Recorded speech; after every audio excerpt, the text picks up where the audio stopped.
Hello, and welcome to Unfiltered Eat Better, Think Better series. This is where we get real about our emotions, mindset, connection to food, and healing, and what it really takes to break free and feel good in your body and life again. I'm your host, Janie Shah, and in this series, I sit down with everyday people who faced challenges with their health, body, their mind, and their confidence or long held beliefs that have held them back and found powerful ways to rise and grow through it all. These are real stories, no filters, no fluff, just raw conversations about what they struggled with, what actually happened, and how they created transformation from the inside out. So, whether you're on your own journey or just curious on what's possible, you're in the right place. Here's to eating better, thinking better, and living a phenomenal life. Let's go. So today I have an incredible guest with us. Her name is Puja Samani, and I'm so thankful for you being here and being willing and ready to share your story. I've come across Puja in several different ways. You have your own podcast, you have your own studio, and I follow you on Instagram. So I know you've gone through this incredible journey of facing cervical cancer, finding alternative and different ways to deal with it. And what really struck me about your journey was that you chose to walk a path that is very difficult to consider, actually. And it's quite, very few people follow it, I'd say. Maybe that's changing, I don't know. But most people tend to collapse into fear. And that's totally normal, right? When being diagnosed with cancer and they hand over their decision making to medical professionals, as we all would, and kind of follow this standard treatment plan without ever pausing to ask, what is it that I want? Which I think you did really beautifully. And you didn't do that. You chose a holistic route. You chose your mind, your intuition, your own body. And I'm so excited today because I would love to understand what shaped that courage for you and how it all, how you went through it all. So welcome, Pooja. And maybe you can just take us back to that very first moment when you heard the diagnosis. Not the medical explanation, but really what happened inside of you, what went through your mind, your body, and your heart in that moment. Oh, thank you so much for having me, first of all. I'm very excited to be here and I'm very excited to be interviewed. It's always nice to be on the other side, being asked the questions sometimes. So for me, I was diagnosed about 4 years, over 4 years ago, and it was cervical cancer. And obviously, when I got diagnosed, I was already living a healthy life. I was a fitness instructor. Well, what I thought was a healthy life, let's put it that way, at that point in my life. But maybe it wasn't that healthy. Maybe it wasn't the exact health definition of health that I would have expected it to be. And that's why I think I got diagnosed. It's like almost like, when you move away from your purpose, you move away from your track, you move away from your path. Sometimes you need a disease to bring you back into that alignment and bring you back into that path. And I think that's what happened with me and my cancer. And emotionally, it was very, very difficult. It was obviously I went round and round in circles going, why me? Why me? I mean, I eat healthy somewhat. I exercise regularly. I live a very healthy, simple life. And also, more than anything, it was that I'm a good person. Why is this happening to me? I have not done anything wrong to anyone. Why is this happening to me? And at that point, obviously, you look at a disease like that and you think about death.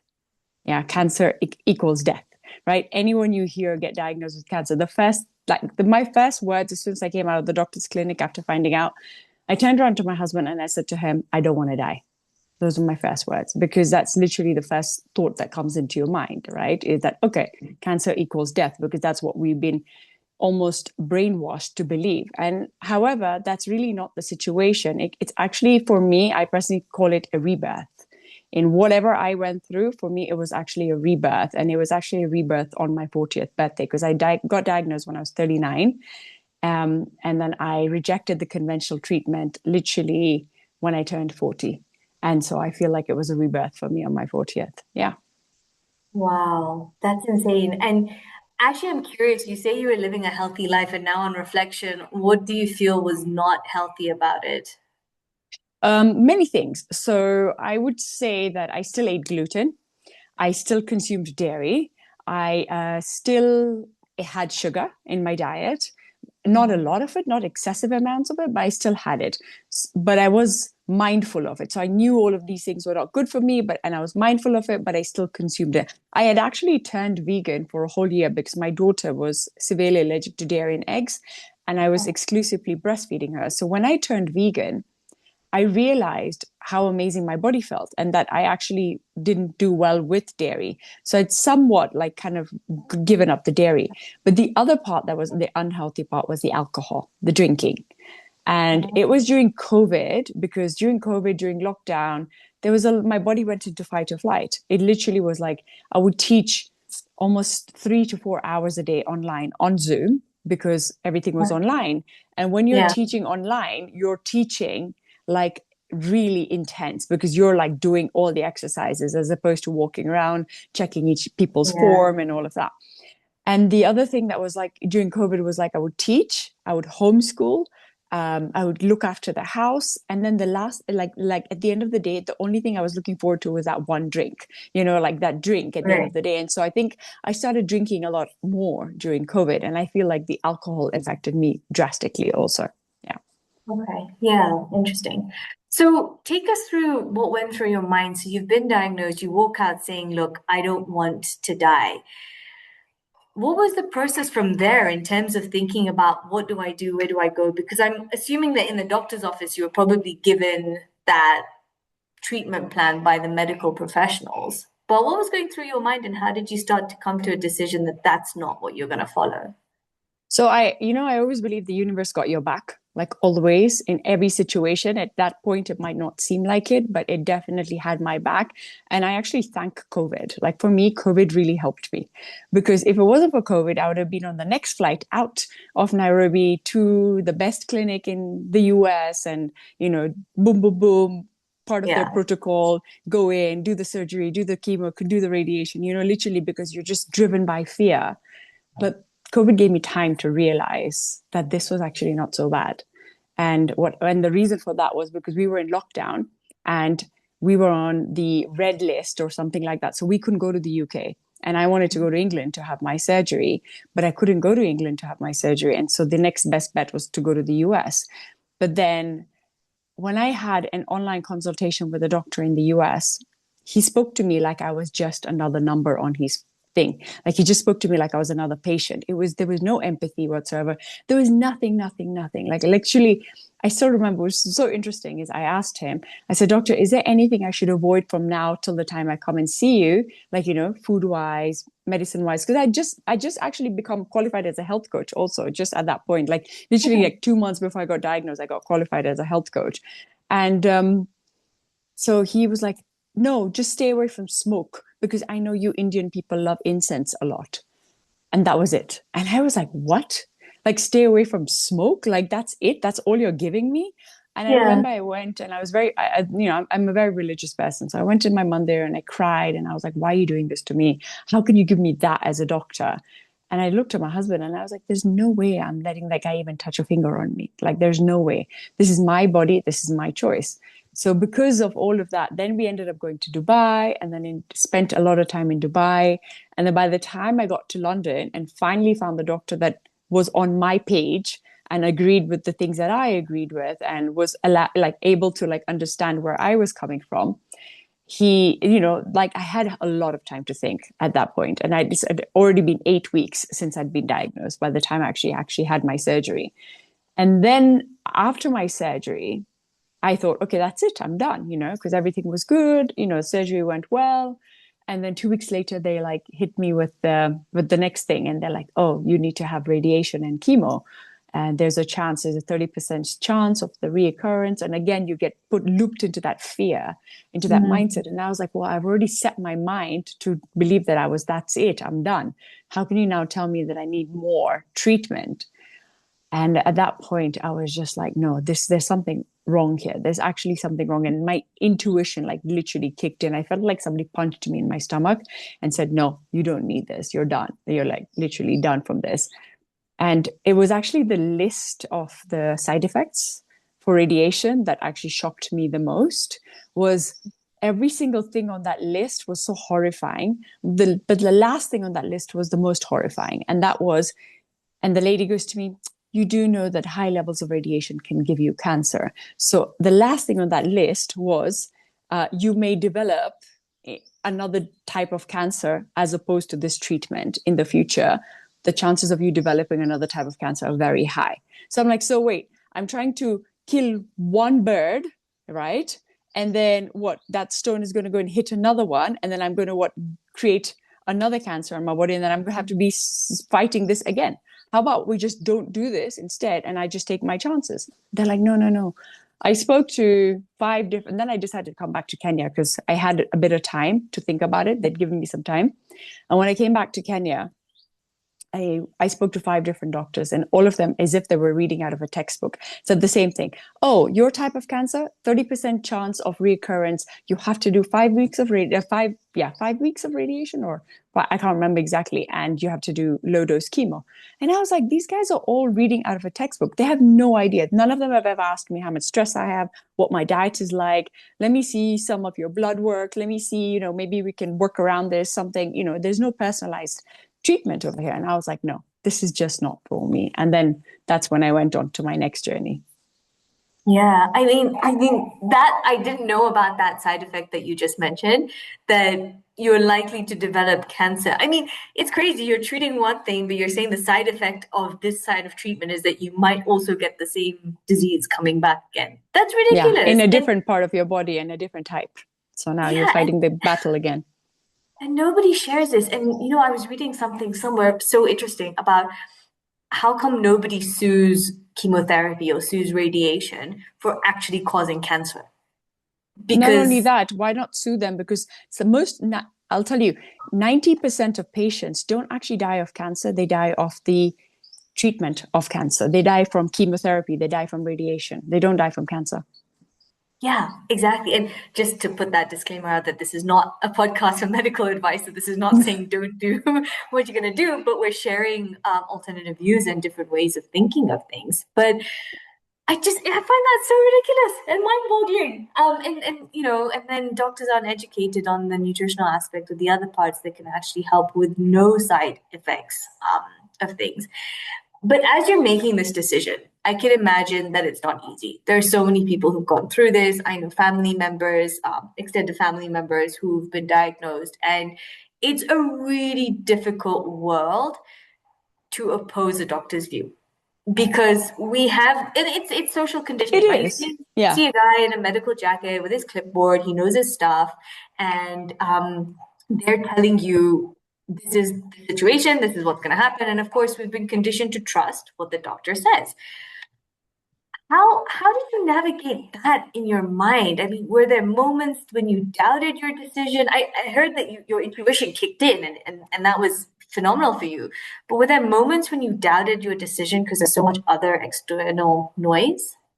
Of course, many moments, especially especially when the family got involved. The good thing was that I didn't tell many people about my diagnosis at this point, and I didn't even tell anybody about my prognosis even at this point. So I just said, yeah, with my close friends, I just said, yeah, I'd had the surgery, and that was it. Like I didn't tell anyone that they would ask me to do more treatment, because one thing is that you do not want the opinion of other people when it comes to making this decision. And the more people you tell, the more confused you're going to get, and the more sort of, oh, this person did this, why didn't you try this? And I always tell somebody who has been diagnosed with cancer is, unless and until that person you're talking to and who's giving you that advice went through cancer themselves and are healed from it or are healing from it and have had a success story behind it, you should not listen to anyone else's advice when it comes to this stuff at all whatsoever. Mm. um yeah, and like the other thing when you're saying that about the mind, it's like my mind kept going back and forth because of the family, right? Because obviously they were like, has she lost the plot, what's wrong with her, right? But I think my husband, out of all of the people, had the most faith in me at this point, because he was like, I don't want you to die. And I'm like, I don't want to die either, but look, we're all going to die one day, right? How we get to that death date is up to us. Our death date has been written from the day we were born, right? And I strongly believe that.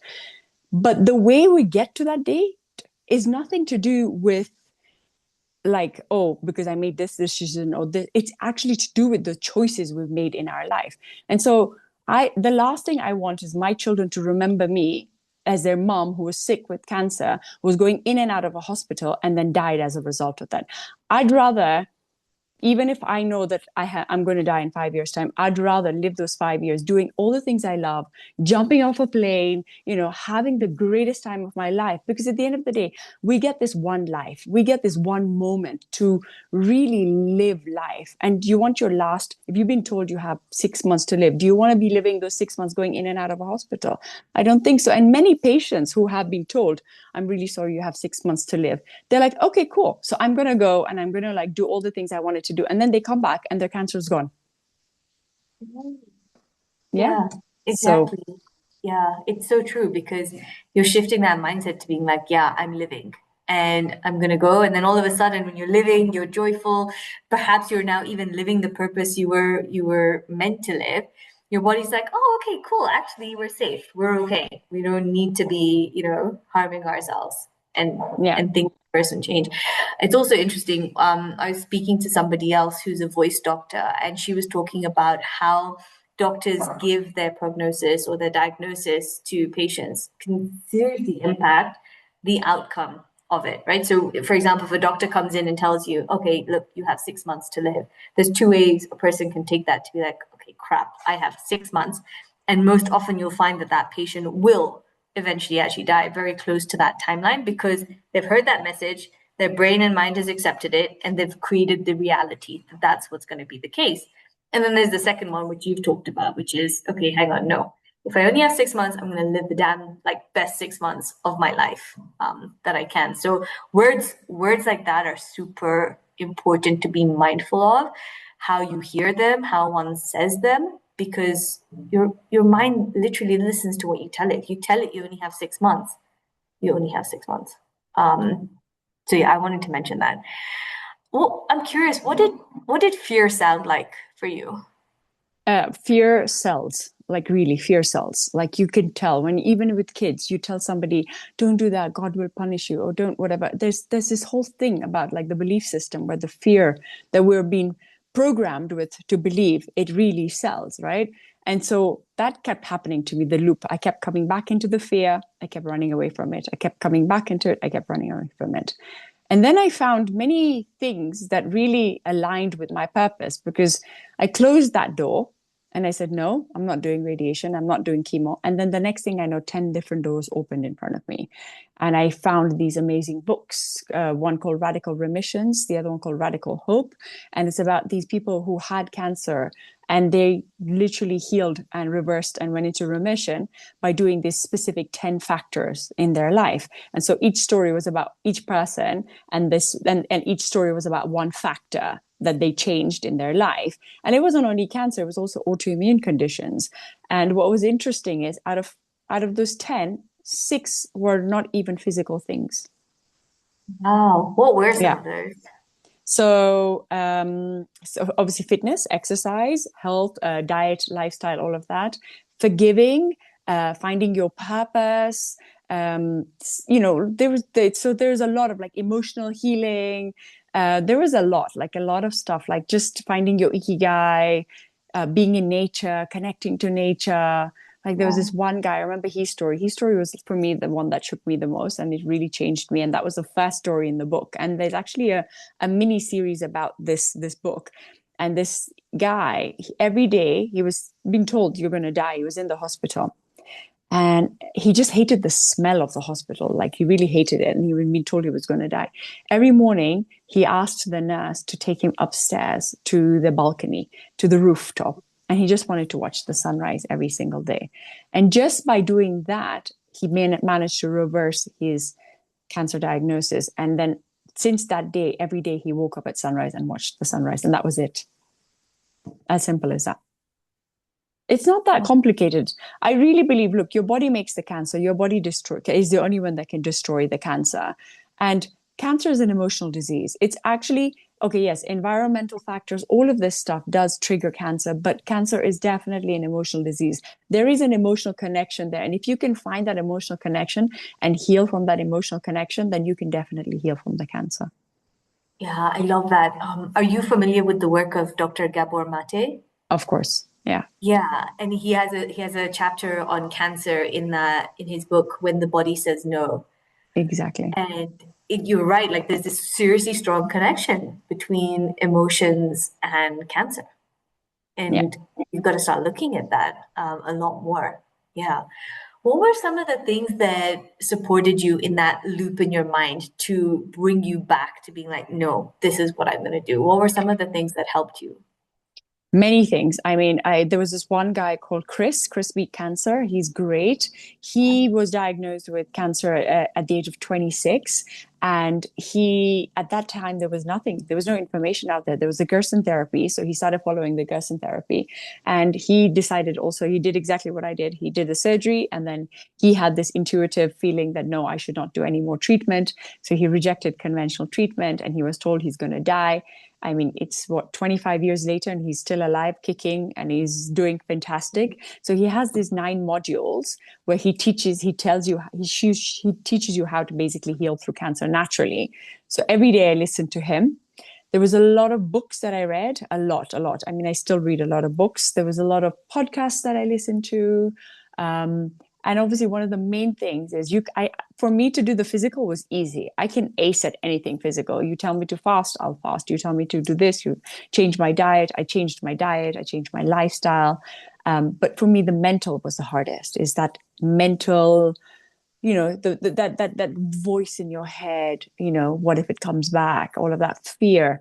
And for that, Dr. Joe Dispenza and his meditations. So when I found Dr. Joe and when I found his meditations and when I went to the first time I ever went for his retreat, that changed my life. When I saw people heal the way they did and understand how to really heal, healing really starts from first forgiving yourself.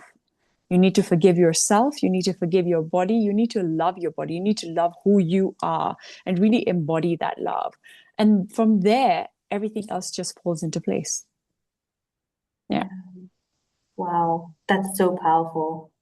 Forgiveness, I think, is an underrated tool. Yeah. Very underrated. Yeah. What is your, okay, two questions. One is, what is sort of like your daily kind of ritual now that you're, and maybe you can just share where you are at right now in terms of your health and the cancer and what's sort of going on there. And then secondly is, what did this journey teach you about yourself, the human body, and its ability to heal? So, like currently, so after my diagnosis, I went to an alternative clinic in Germany, and I learned a lot also over there. So I did all these alternative therapies, and the main ones were IVs, so high dose vitamin C IVs, resveratrol, curcumin, and I still Mhm. do those IVs. Currently, I've run out of my IVs, but I still get the IVs, and now I do them once a month, as opposed to before I used to do them daily, and then I went on to doing them weekly, and then biweekly. My diet, so now I still take a lot of supplements. I still work very closely with my functional medical practitioner, and we go through my supplements. I still do my blood works like regularly, and these are just normal blood works just to keep track of everything. My diet is very clean, so I don't eat any gluten, I don't eat any dairy, I don't take any refined sugars, anything processed. I don't eat anything out of a packet basically, unless it's like one ingredient that's coming out. So it's something that's like rice cakes or like olive oil, then yes, but not something that's like got too many things and no EEs and XYZs and all of those Yeah. random things on them. I've cleaned up all my house. So my house is a toxic free zone. We don't have any toxic cleaning products in the house. We use all grounded non-toxic cleaning products. All my makeup is clean. All my lotions and potions are clean. My kids' lotions and potions are clean. Shower gels, shampoos, all of that. Wow. It's a total change to everything, from even the bedding, from even the formaldehyde on your furniture. Each room in our house has a dehumidifier and an air purifier so that you're cleaning out the air, you're removing all the airborne pathogens. My water system is very clean. I use a reverse osmosis, and I use a Kangen water machine, which is to create more put more oxygen into your water cells, so it hydrates your water better, your body better. I meditate daily. I do gratitude every day. And yeah, I have a very mindful life now. And I put myself first. I think that's one of the most important things. I think I never put myself first before. It was always my kids, my husband, my work, and all of that. And now it's me first. So I spend a lot of time in nature. Like I spend like that is like my thing. That is like I have like no compromise. Like I have to be in nature daily. Yeah. Why do you feel for you nature is so important? Because we come from nature and we're going to go back into nature. We're made out of five elements, and the whole planet is made out of those five elements. Every single thing is made out of those five elements. We've almost disconnected ourselves from nature, and we don't even realize how much we are part of nature. Every single living being that's living in our body is also living in the environment. Without all of that, we would not even survive. We think that if the world got extinct, we would still survive. We would not even survive with all of this. We're 70% water, 30% mass. The planet Earth is 70% water, 30% mass. And so it just makes more sense to understand that we come from nature. We're going to go back into nature. And nature is literally your biggest healer. All the herbs, all the medicine, everything comes from nature. Even if it's been like generically modified in a lab and patent and all of that, but originally like paracetamol, it still came from nature. So yeah. Mhm. Yeah, super interesting. Yeah, and I find that whenever I'm out in nature, like for example, if we're going camping on the weekend, I always come back so much more refreshed, Yeah. because it's all that time in nature, or even just like Friday mornings in Karura Forest. It you just have a different kind of day when you started it that way. Yeah. Do you still have any moments of doubt now, or is it different? No, now I don't have moments of doubt at all. I don't have moments of fear at all, because I just know that what I've done is the right thing. And to many people, it might not seem like it is, and to many people, they still might believe in the medical system. And I'm not saying that the medical system is bad. It's really good for you, especially in acute conditions. So if you've like got a broken leg or Yeah. you've hurt yourself in a really bad way, then the medical system is really, honestly, absolutely amazing. But unfortunately, the medical system has failed when it comes to the chronic conditions, and they just keep you in that loop. I mean, there is no cure for one disease on this planet that they have come up with, not even one. They don't have even one pill that they can say, hey, here, take this, and that will go away. Nothing. Yeah. But nature has Go all the away. cures. I think that's the key word is go away. Like Mm-hmm. it will maintain you, it will perhaps support with some symptoms, but at the end of the day, it does not go away, right? Like even with diabetes, I think the medical community has done a fantastic job with type 1 diabetics. They need that insulin, right? Like we've got to give them something. So it's Yeah. supporting there, but there's no way for a type 2 diabetic that they can say that's going to make it go away. It just maintains the situation and Well, then there eventually is a makes way it to make worse. it go away is your diet, right? You Is your need to diet. change your diet and your lifestyle. And yes, you can get, especially type 2 diabetes, you can reverse that because that is Yeah, actually related to your diet and your yeah. lifestyle. And that's what I meant is that the medical system will tell you, no, you're type 2 diabetic, get on insulin and continue that way. But actually, there is a way that that can be reversed. Like Yeah. you said, with healthy lifestyle and looking at the different elements of creating a wholesome life for yourself. So yeah, it's unfortunate, and hopefully these sorts of conversation will create more awareness for people that hey guys, there are other things we can look at. We don't only have to look at the medical system. We can look at just going back to being human a little bit. All those elements and the pillars that you talked about. Nature, forgiveness, and community, and healthy eating and exercise. It's just part of going back to being a human being, which I think we've forgotten about living in this modern world and this fast-paced world that we're in. We've really forgotten about our true nature, which is being a human. Yeah, absolutely. Um, What's the best way to support someone who has been diagnosed? You've been in that position where you were diagnosed. You chose not to tell a lot of people for your own really good reasons. If someone does choose to tell you, let's look at it both ways. From the person who does have cancer and is like, I need to share this with somebody, what's the best way they can share this and what's the best way they can ask for support? And then the person receiving the news, that somebody they love is diagnosed, what's the best way to be there for them? So ever since my diagnosis, well, not ever since, but like of lately, this 1 year, I've been helping patients also. So I turned my health coach practice into a cancer coach practice. So I only coach cancer patients now, and I coach quite a few of them at the moment. And what I've learned through it is that I've had obviously a family member initially reach out. Once in a while, I've had the patient themselves directly reach out, but most of the time it's a family member. And then I've had to tell them, look, I'm really sorry, but I need to speak to the patient, not you, because the patient needs to decide whether this is good for them, but this is bad for them. So when it comes to the patient, let's say if somebody in your family who comes and tells you, I've been diagnosed with, just be there for that person. Just open your heart and just be there and ask them, what do you need? What do you need from me? Don't give advice. Don't start saying, do this treatment, do this, go and see this doctor, go and see this doctor.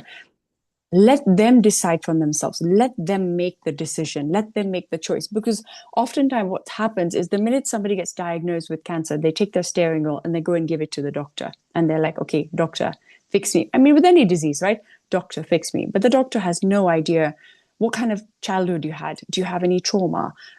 How much do you sleep? What's your exercise routine like? How much do you eat? What do you eat? He doesn't know any of this stuff, right?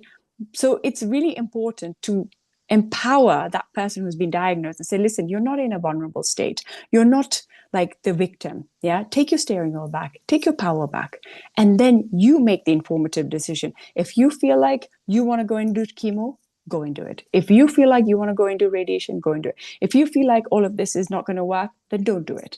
Go and do something else. This is what I tell my patients also. Like whoever I coach, I tell them, I'm like, you make the decision. They're like, oh, but my uncle said I should do this, or my dad said I should do this. My mom said, no, you decide what sits well with you, and you do what you do you first, and forget about everyone else. Because the reason you're in this situation is probably because you didn't do you first. I always feel like cancer patients are the ones who are always doing stuff for others and never doing enough for themselves. And that's why they end up in the situation first place.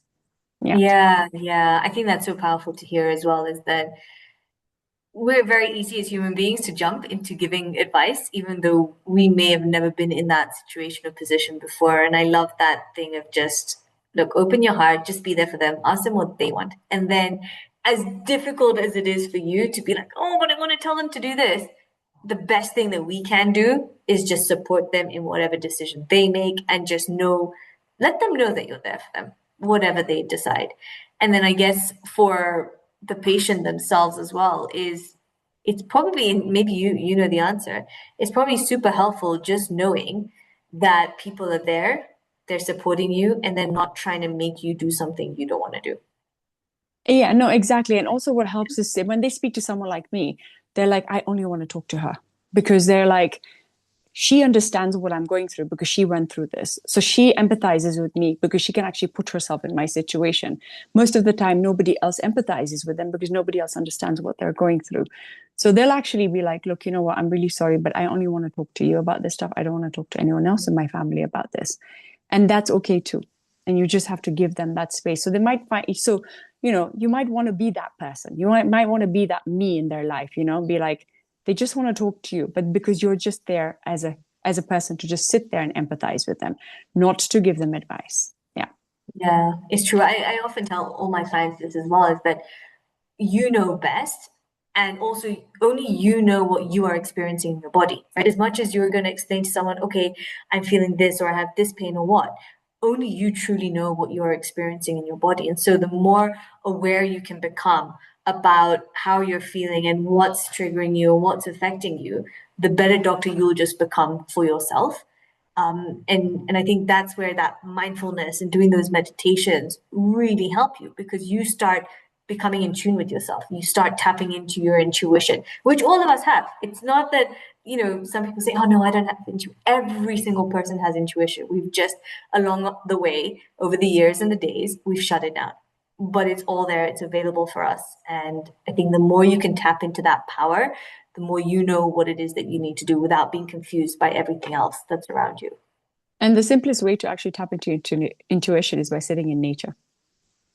Uh-huh. That's it. Well, there you go. Yeah, And that's free. exactly. Sit in nature, sit in the quiet, and you literally tap into your intuition. Yeah, Yeah. yeah, exactly. I'm going to circle back because I don't think we answered this question was what this journey has taught you about yourself and your body and its ability to heal. So this journey has definitely taught me that, the power to heal is within you.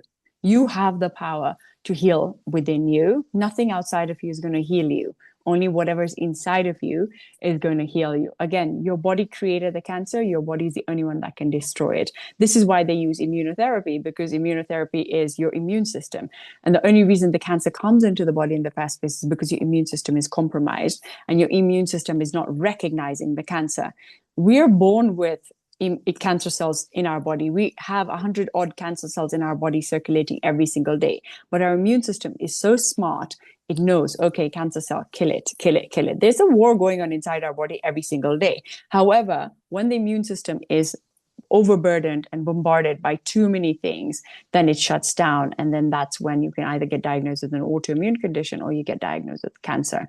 And for me, I feel like that the change that has happened to me in all of this is that I believe in my body. I believe and I trust fully and I listen to every single thing in my body now. I can actually your body is always speaking to you. So I actually can tell when my body is speaking to me, when it's time for me to rest, when it's time for me to do, a lot of exercise, or when I need to do certain things, I can tell because my body is speaking to me. So I just feel like with all of this, the most important thing that I've learned is to connect with my body and just be really, really connected with my body and just be grounded, really, really grounded in Mm, nature. Yeah. yeah, absolutely. I Okay, this is probably something I struggle with, right? I used to have an autoimmune condition. And actually, what I found is the more I talk about it, the better, because I'm always saying, I used to have it, it's gone. And this was Hashimoto's, so it affected the thyroid. And I don't have it anymore, and that's great and that's wonderful. Sometimes, though, I feel like, oh, I think it's creeping back. And I want to have trust in my body. I want to have that belief that no way, it's not coming back because you've worked on yourself, you've worked on the emotional challenges that may have been there affecting it. But I'm kind of going through this phase now where I'm not really in my best self in the sense of I don't like my body right now. And I know that that's like the one thing that if an autoimmune condition is going to come back, it's because of that, right? An autoimmune is literally your body attacking itself. If you're in a phase and a state of mind where you're not actually liking your body, you're almost telling it, I think something is whack and you better start attacking it again. How do you cultivate that belief in yourself and in your body that it's going to be okay, that I can trust you? I think it's obviously it's difficult, right? There's always ups and downs, there are highs and lows, right? And that's the whole point of life is that you're not going to have everything steadily. Everything is going to change. When you travel, when you have too much stress, the universe is going to throw you unnecessary stress. This is why life is like that, right? I mean, not everything is going to go well. Like, you're going to have things happen to you. You're going to have all of a sudden stuff happen. I think it's it's that belief. Coming back to that belief system. I feel like our bodies have been trained in a certain belief system from the time we're born till we're like about 30, 35. We are like imprinted with this belief system, and anything out of that belief system is very hard to change all of a sudden. But then it's baby steps to believing, to unlearning and relearning a new way of life. And this is something that I learned from Dr. Joe. And it's literally like you want to you want to believe that there is always going to be something better out there for you. There's something going to be something that's going to heal you. But again, it comes back to the healing is happening from within. It is not happening from outside. Nothing outside you is going to heal you unless you don't heal yourself. And I think one of the things that I really like to do in the morning that really helps me is talk to myself in the mirror. I talk to myself in the mirror. I tell myself, I love you. I tell my hair, I love you. I tell my eyes, I love you. I tell my belly, I love you. I tell my feet, I love you. And I say it out loud and I say it while looking in the mirror. I look at myself in my eyes and I say, I truly, truly love you. Because every single cell in my body is listening to that message and is taking that positive affirmation and turning into something productive. And so if we start to, even if you don't at that moment feel like saying it, just say it. Just say it. And then it just becomes a habit. And then you actually really start believing that. Again, you've changed the belief system now. Yeah. Yeah. Yeah, I love that. I've been doing that practice, and you're right. Like some days it is very difficult to do, Yeah. but you just do it anyways because every cell in your body is listening. So it might as well listen to the better things than the other stuff you might be putting out there. Um, Yeah. Thank you for that. That's super, super helpful. Yeah. Okay, so as we start to wrap up, if someone was diagnosed and they got this scary diagnosis and they're listening to this episode right now or watching it, what would you want them to know about regaining their power in that moment? Okay. So the one most important thing that they need to know is that cancer did not come into their body overnight. It has taken a long time for it to develop. So it might have started a year ago, maybe even 2 years ago. Some people, maybe the cancer even started 10 years ago, 5 years ago, who knows? But it was something very small. It was something very undetected at that point, and then it started growing. So don't rush into any rash decisions. Take your time. The cancer did not come overnight. So when the doctor tells you, oh, we have to get rid of this tomorrow, no, there's nothing like that. Take your time. And I think that's what COVID taught me, is that I had all that time. And weirdly for me, in those 8 weeks, my tumor, I think, even shrank because I'd already started making those changes in my life. So I actually think that my tumor actually became smaller.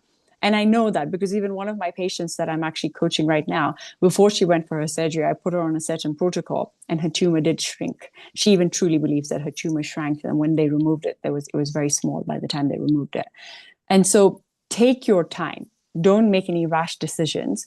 And then do your research. Really, really do extensive research. Listen to positive things. Don't listen to anything about anyone who, oh, this person had this cancer and then they died. Or this person did this treatment. And don't listen to negative stuff.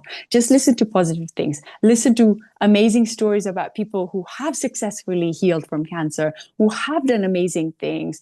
Watch positive stuff. Don't watch negative stuff. And just don't be in that spiral rut of being negative. And just spend time in nature. Again, just go back to nature, spend time in nature, because again, nature will speak to you. It will give you direction for sure. And it will awaken your intuition. Yeah.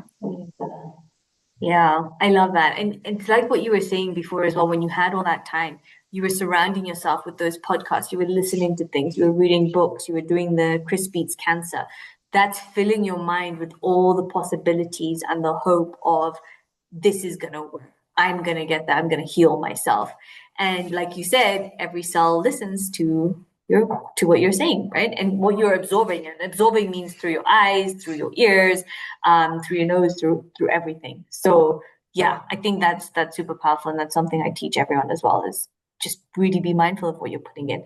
And especially in that situation, you want the most positive things to come in as well. Yeah.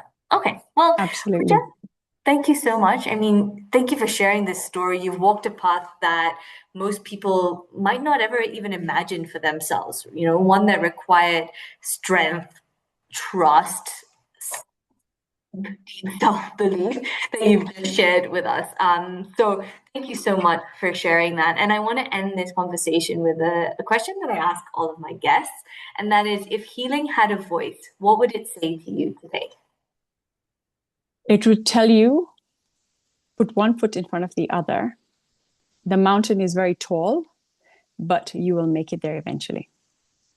Mm, I love Yeah, that. Yeah. It's like a saying they have when you're climbing Kilimanjaro. It says pole pole, one step at a time, and then you'll make it. Yeah. exactly. Yeah. Amazing. Well, thank you so much, Pooja. And for all those watching or listening, if this conversation resonates with you, helped you, or made you feel seen, please be sure to hit subscribe so that you never miss an episode. And come join our free Facebook community, Eat Better, Think Better. It's where these conversations continue and where you'll find real people walking the same path. And if you're ready to go deeper in your own journey, whether it's healing your relationship with food, shifting your mindset, or breaking free from beliefs that are holding you back, you'll find more support, resources, and ways to work with me at www.eatbetterthinkbetter.com. So until next time, here's to eating better, thinking better, and living a phenomenal life. Let's go.